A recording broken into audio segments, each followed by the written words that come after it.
Hello, ભાઈ નમસ્કાર. નમસ્કાર નમસ્કાર. એ મેડમનો નંબર છે, રેવાબા જાડેજા, હા શિક્ષણ હા મંત્રી. હા હા હા. સાહેબ આપનું નામ?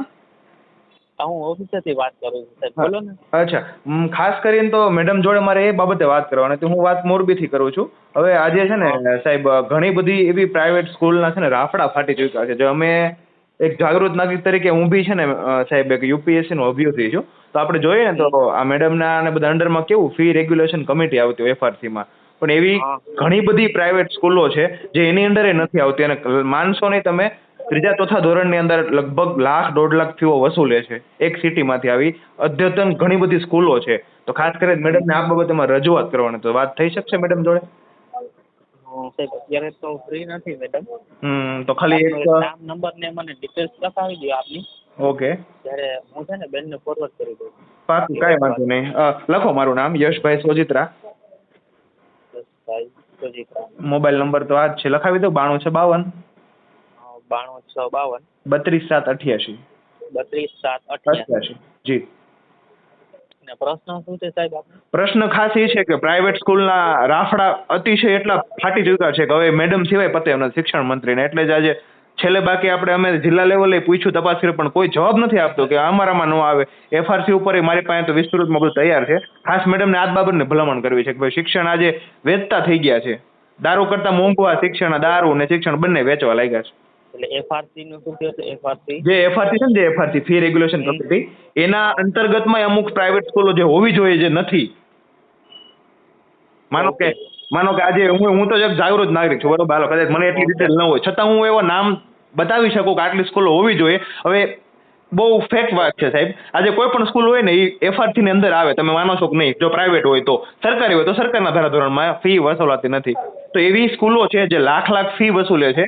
પોતાના સ્કૂલના નામની ફી જે વસૂલતા હોય ને એ હા ચીઠી વાલીઓને આપતાય નથી. વાલીઓ બહુ દહેશતમાં છે. આ તો અમારા જેવા કોઈને આગેવાની કરવી પડે, કારણ કે અમે એક યુપીએસસી ના અભ્યર્થી છીએ. આપણે કદાચ યુપીએસસી પાસ થાય ન થાય બે નંબરની વાત છે, બટ એક હા જાગૃતતાનું કામ છે. એટલે આપણે મેડમ સુધી મેં હું વાત કરું, હવે પહોંચાડું. ના ના ચોક્કસ, હું છે ને આ તમારી માહિતી પહોંચાડી દઉં છું શ્યોર સાહેબ. Sure sure. અને દરેક જિલ્લાએ સાહેબ, મોરબી, રાજકોટ, સુરત, અમદાવાદ, આ 4 સિટીમાં તો હું તમને લેખિતમાં ઘણું બધું આપી શકું.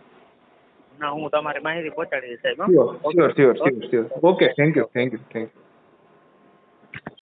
નમસ્કાર દોસ્તો, જય હિન્દ, જય ભારત. જે રેકોર્ડિંગ તમે જોયું એ આપણે રીવાબા, જે આપણા ગુજરાતના યુવા એક અભ્યાસુ અને એક યુપીએસસી જેવી મોટી પરીક્ષાના એક અનુભવી છે, તે રીવાબા ના કાર્યાલય પર ફોન કર્યો હતો.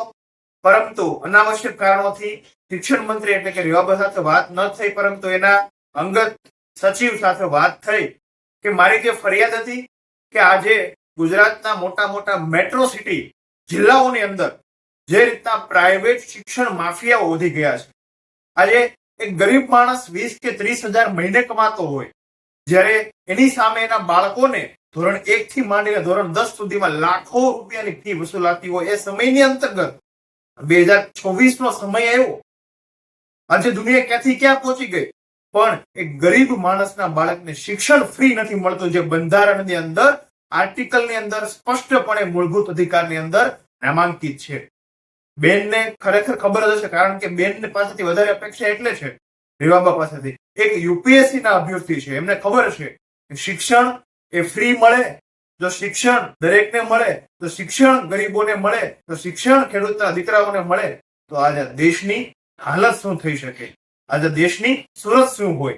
તો આ જ બાબતે કે શિક્ષણ દરેક ગરીબો સુધી કેમ મળે, એ પણ સારું, વ્યાજબી અને ફ્રીમાં. કદાચ સારી એવી સ્કૂલ હોય, ઇંગ્લિશ મીડિયમ હોય, સીબીએસઈ હોય, તો માન્યું કે ચલો એક પ્રકારની ફી વસૂલાતી હોય, પરંતુ એ પણ એક એફઆરસી કમિટી હોય. જિલ્લા લેવલે જિલ્લા શિક્ષણ અધિકારીની અધ્યક્ષતાની અંદર એફઆરસી એટલે કે ફી રેગ્યુલેશન કમિટી ના અંતર્ગત દરેક સ્કૂલો રાખવામાં આવતી હોય છે. આવું આપણને ખબર છે, નાના હતા ત્યારથી શીખવામાં આવ્યું છે, બધાને ખબર છે.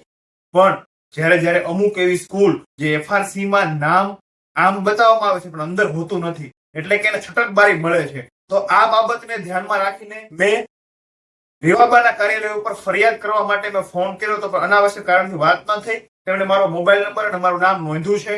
ટૂંક સમયની અંદર મને સાંભળવા માટે ફોન કરશે, ત્યારે મારી વિસ્તૃતમાં શિક્ષણ મંત્રી એવા રીવાબા સાથે વાત થશે.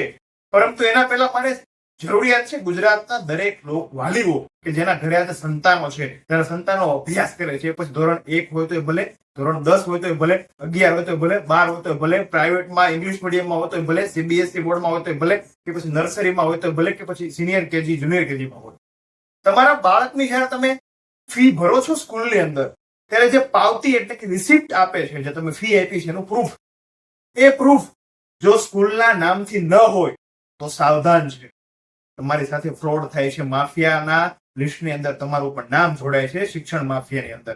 કારણ કે આ લોકોએ નવો ઇકોસિસ્ટમ જનરેટ કર્યો છે. કદાચ 1 લાખ ફી વસૂલે તો એક ગુલાબી કે પીળી કે લીલી કે કેસરી કે દુધિયા કલરની ચિઠ્ઠીઓ હોય છે, એની અંદર ખાલી નામ તમારું, તમારા બાળકનો અભ્યાસ, ફી, પણ જે સ્કૂલનો ઓથોરાઇઝ એનો નંબર હોય, રજીસ્ટ્રેશન નંબર હોય, નોંધણી ક્રમાંક આ નહીં હોય. તો ખાસ ગુજરાતના દરેક વાલીઓને હું અપીલ કરું છું, મારો વોટ્સએપ નંબર નીચે સ્ક્રીનમાં મેં આપ્યો છે, આ વોટ્સએપ નંબર ઉપર તમે તમારા બાળકને એકવાર ફી જોજો. જો તમે એવું લાગતું હોય કે આ શિક્ષણ દરેકના ઘરે પહોંચવું જોઈએ, દરેક ગરીબ, દરેક ખેડૂત, છેવાડાના મનુષ્ય સુધી, જેના કદાચ આવક મહિને 10,000 હોય કે 5,000 હોય કે 20,000 હોય, તો દરેક લોકોને આજે શિક્ષણ મફત મળવા લાગશે તો મારા ભારત દેશની સુરત કંઈક હશે સારી. તો આપણે આવા નેતાઓ, આજે આવા ભ્રષ્ટાચાર, એવા અધિકારીઓ નીચે નહીં રહેવું પડે, અધિકારીઓની આંખોમાં આંખો નાખીને આપણે પૂછી શકશું. માટે કહું છું, માટે ભલામણ છે દરેક ગુજરાતના વાલીઓને, જો તમારે પણ ફી જયારે ભરવા જાઓ છો ત્યારે જો રિસિપ્ટ માત્ર સ્કૂલના નામ સિવાયની આપતા હોય તો વોટ્સએપ નંબર ઉપર ખાસ વોટ્સએપ કરજો, જેથી કરીને હું ડેટા ભેગો કરી શકું. જયારે રિવાબા મને સાંભળવા માટે ફોન કરે, શિક્ષણ મંત્રી ફોન કરે, ત્યારે કાર્યાલય ઉપરથી ફોન આવે તો મારી પાસે થોથા હોય, એક પ્રકારના ડોક્યુમેન્ટેશન હોય, તો જેથી કરીને સારી વાત કરું તો ગુજરાતની અંદર શિક્ષણ વ્યવસ્થાની અંદર કંઈક સારું થાય તો ભલું થાય બધાનું. આજે ગરીબ લોકો ગુજરાતના અંદર ખૂબ છે, જેના બાળકો 2-3 બાળકો હોય તો એ ભણી નથી શકતા. આજે છેવાડાના મનુષ્યો, આજે ખેડૂતો, ઘણા બધા બાળકો છે જે યોગ્ય સમય અને યોગ્ય પૈસા હોય ત્યાં સુધી ભણી શકે, બાકી ઉઠાડી લેવા પડે છે. જો આ શિક્ષણની અંદર આપણે એક એવી ક્રાંતિ કરશું અને તમારા સૌનો સપોર્ટ હશે તો ભવિષ્યની અંદર આ શિક્ષણ વ્યવસ્થાની અંદર કઈ રીતનો બદલાવ છે, આ બદલાવ જ તમારા બાળકોનું ભવિષ્ય નક્કી કરશે. તમારા બાળકોનું ભવિષ્ય જો બદલાવ થશે તો આ દેશનું ભવિષ્ય બદલાવ થશે. આભાર. અસ્તુ. જય હિન્દ, જય ભારત. હું છું આપનો વિશ્વાસ અને સતત જનના કામ માટે મથનારો માણસ, યશ કુમાર સોઢી.